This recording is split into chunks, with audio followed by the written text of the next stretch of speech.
This is going to be a short but powerful update here. We're going to start off here with the stock market, looking at the S&P 500, follow on the Nasdaq, and then also the Dow. When I say it's a stimulus story, we're going to look at the price action today on first the hopes of a stimulus bill passing, and then as it all faded, and we're going to look at what's next. We're going to look at the effect that had here on the dollar. We're going to look at gold, silver, and also Bitcoin.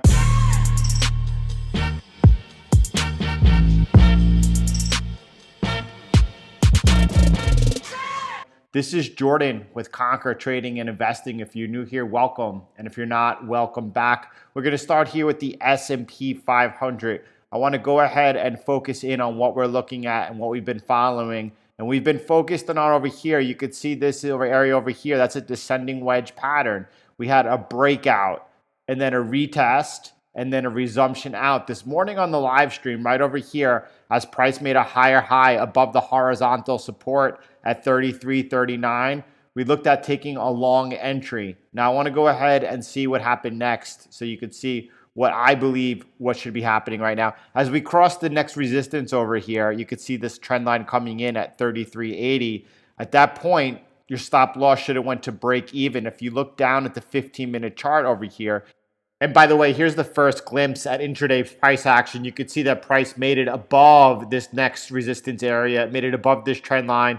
This is when it looked like there was a possibility there was going to be some type of compromise as Mnuchin was meeting with Pelosi. And then when that was all of a sudden denied, you could see that price came roaring back down, and it came down and tested the 33.39 support.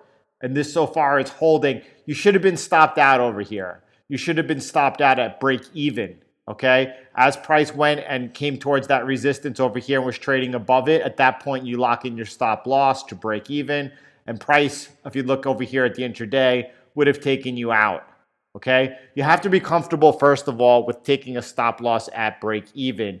You are protecting yourself. The whole idea of trading is very simple. It's very simple. You're looking to cut your losers short and push your winners. Okay, this protects you. It's a free trade. The trade didn't yet work out. Now, it's possible it can. There will be other entries. You could see over here that this trade was up about 2% before fading back down, right? The average return on the S&P 500 is what, 7-8%? That's including this massive bull market we've had over the last 12 years. 7-8%, right? We could destroy that over the course of the year. You should be able to destroy that. And to do that, it takes lots of patience. It takes lots of patience, attacking on the right time. This was the right time to attack. If the trade doesn't work out and you have to take a stop loss at break even, no matter, looking for the next one, waiting patiently.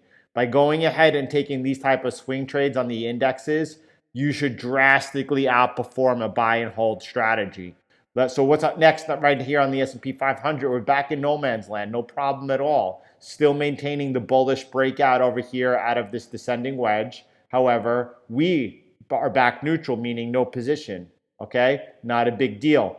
All right, let's take a look now at the Nasdaq. Nasdaq is looking very bullish. What do I mean by that? You can see over here, we've been watching this area over here. This has been resistance, this channel. You can see the channel here. And price was consolidating over here, right? We looked at the S&P 500 and we said, you know what? That's a descending wedge. The breakout of that was bullish, right? What happened here on the Nasdaq?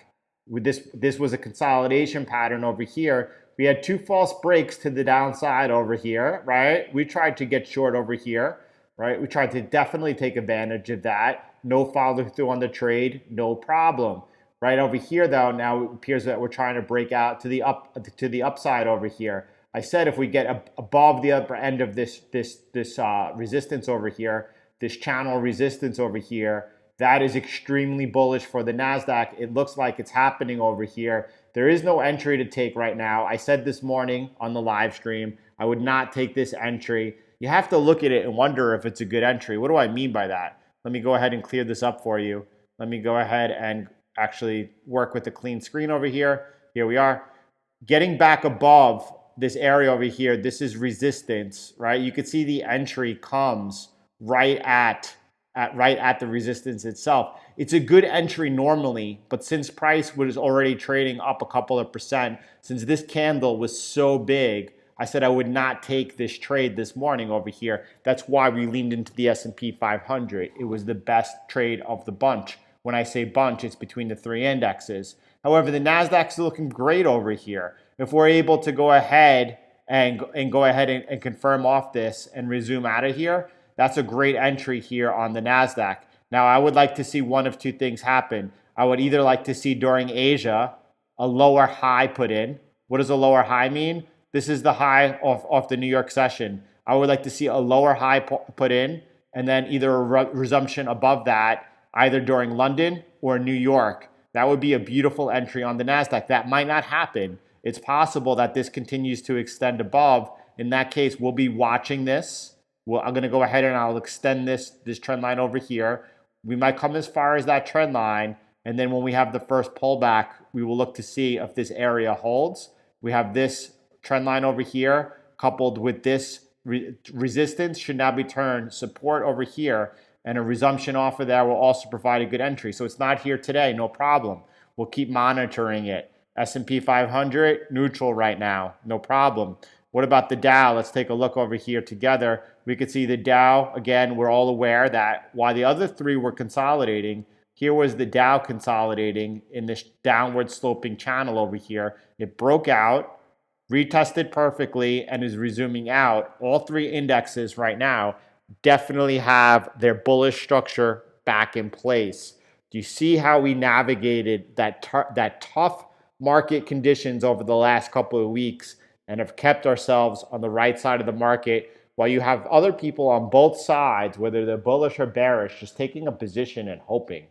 The technicals keep us on the right side of the market, navigating extraordinarily well through that difficult time. Let's see right now if we continue to get any follow through over here. There is no entry on the Dow. I would not take this entry as well, because look at this. The higher high is made after such. That's also about, I don't know what that is, a 1.5%, 2% increase. It's just too much. I wouldn't take it. The S&P was the best trade of the bunch. If you don't know why, I do suggest after this, watching, you'll see at the end of the video, you'll see the video from this morning. Watch that video. It's only 27 minutes long, and it's going to give you a good look in real time as we look to go long over here on the S&P 500. All right, so what's next? By the way, all of the price action we saw today was surrounded by what? Again, it was about stimulus, right? I say over and over and over again, it has been a dollar story, right? That continues, right? And what was holding down the dollar today? It was the talks of further stimulus. Now, it doesn't look like it's going to happen. It sincerely does not look like it's going to happen anytime before the election. That does not mean it's not coming. By the way, and again, we're not talking politics. We don't talk politics on this channel, but we have to navigate what's in front of us, okay? We have to do that, and you have to do that with a very unbiased posture. Otherwise, it's going to get you in trouble, all right? You need to be able to talk about things. You have to do it, and you have to do it from a place of maturity. If the Democrats are able to sweep, right? Sweep the House, sweep the Senate, sweep the presidency, right? Sweep all three. Then at that point, we're looking at a $7 trillion stimulus program altogether. A 2.3 initial program passed right away. And then after that, altogether, we're talking another $5 trillion. Altogether, $7 trillion. That's a massive sum of money. A massive sum of money. And probably it's gonna bode really well for the stock market for the next couple of years. No question about that. Now, what is that going to do to the dollar? Do you think that's weighing on the dollar? The dollar technically, right? It had a lot of trouble holding above 94 this morning. You could see that it faded, and it's closing not only below the 94 support, which means we're turning that into resistance, right? It also closed below, and I'm going to show you right now, this trend line over here. We got to close below both those levels, which means that 93.55 support is the next test. Right? If that fails, this whole dollar breakout was a failed breakout over here, and that could take us back testing the yearly lows over here around 91.80. All right, what about gold and silver? You can see that gold, this is trading technically so beautiful. We're still in no man's land between the resistance and the support. You could see over here that gold was knocking on the 1904 resistance earlier during the New York, right before the London close, and then backed off. You could see that resistance coming well into play. I'll get above it. The bullish structure is back on gold. We're looking to take new positions on the long side, not just avoiding the downside, just avoiding the downside because technically there's no reason to be long the market right now. However, and you could see what happened today. As soon as the market had like a taste of perhaps stimulus being passed, you saw right away pressure on the dollar, stocks rising. You saw gold and silver bid. Okay. Now, what's next over here? By the way, gold, going into the election, going into the possible risk event of the election, that's going to bode well for gold for sure. But we're going to wait until it lines up technically. You can see over here on silver that we're closing right here at the 23.30 support, still holding it, no problem whatsoever. Just stand aside neutral. We got to take back 24.50 on the resistance at 24.50 on silver to think about opening up the long side over there. We'll keep tracking it. There's nothing else to say about that right now. Again, this is going to be a quick update. And then we have Bitcoin over here just holding the 10,570 support right over here. What I'm seeing on Bitcoin, though, is I'm seeing a series of lower highs, right? But at the same time, we are making these higher lows. Bitcoin is definitely, I like this trend line over here. I like that trend line, break above it, and that could send up the next leg on Bitcoin.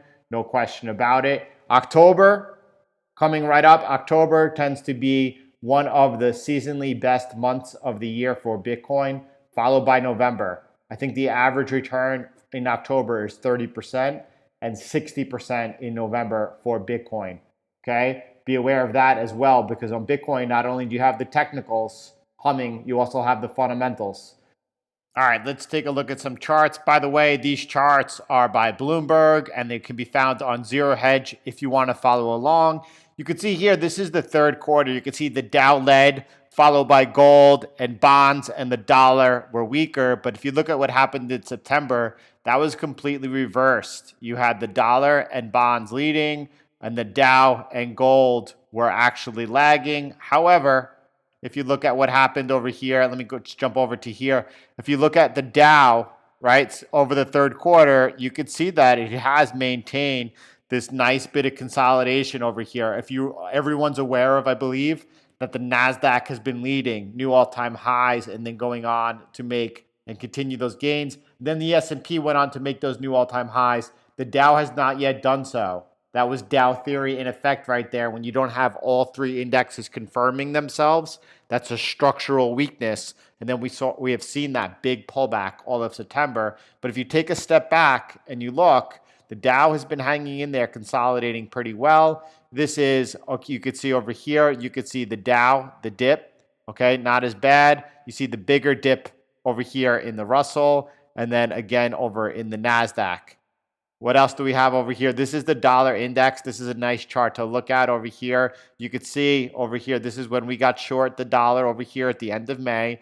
You could see that big sell-off over here. And look at that. We've resumed back into what? This is not the DXY. This is the Bloomberg dollar index. You could see that nice, strong resistance so far we have been rejected by. What else do we have over here? We have Bitcoin. This is all of September you're looking at over here. And you can see, by the way, if you just look at this chart over here, what do you see happening? You see right around here, 11,000. You see price coming up and continuing to make lower highs into that resistance over there, getting ready, it appears, to really pierce and break above there, then perhaps making a new yearly high. Bitcoin remains the best performing asset all year. Okay, what else do we have over here? This is cryptocurrency. Looking at the month of September, you can see Bitcoin led, right, in what was a pretty tough month for cryptocurrency. Bitcoin led, and then you can see over here Ripple, and where's Ethereum over here in the reddish orange over here towards the middle. However, if you look at the third quarter, you could see by a large margin Ethereum led. I do believe as we're getting ready for alt season here, by November, right? 6 months after the halving, alt season begins, you're going to see Ethereum continue as it did during this whole quarter to lead the way on the upside when you're talking about the majors over here. My opinion for sure. Here you're looking at the metals over here, and you can see the biggest loser here has been silver in the month of September. But however, if you look at this, you can see over here that silver has come down and tested the 100-day moving average and so far has held. What else do we have over here to look at? This is the gold to silver ratio. The top of this, when it was out of hand, is exactly during the crisis. This is the day that QE began, and then you could see that the big improvement on the gold to silver ratio to the side of silver coming back in to the whole number of 70 over here, that big area of support. We've bounced up, by the way, right into what? Follow my mouse over here, into resistance. This over here, you're looking at a seasonal chart over here. This is election years. The month of October, which we're starting right now, you could see over here, if you remove this, the 2008 crisis over here, where the market was down almost 17% in October, right? If you remove this month, then the month of October is about a 0.03%, almost unchanged. And November, slightly up, just over 1%. All right, what else and where does that leave us? That leaves us pretty clear until tomorrow's session. All right, I look forward to sharing with you all tomorrow morning, and I'll talk to you then.